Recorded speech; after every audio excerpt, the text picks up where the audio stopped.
Mooi voort. Marlisa.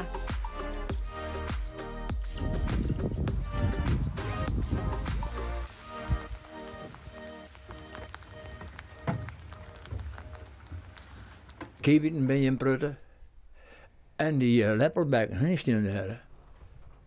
En de wetterral moet je echt voorkomen, want die hebben we net zo'n. Daar ben we eigenlijk voor. Voor de wetterral.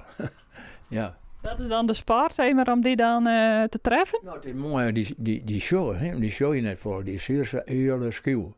En nou, ik zeldzaam, nog zeldzaam, nee, nee. Maar die is emotion.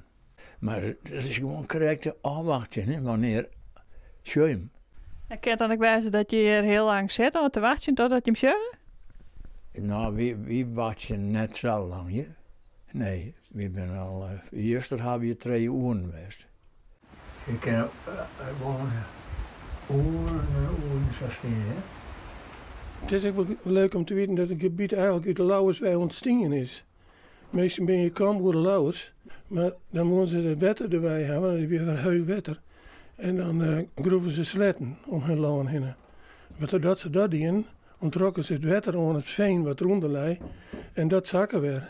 En daardoor kwam weer wetter op hun lawn en dan moesten ze weer verder voort en dan zetten ze de borkerij weer 1 verder voort. En dan deden ze hetzelfde weer. Totdat ze op een heuge zandrecht komen. En dat is dus Twiezel worden.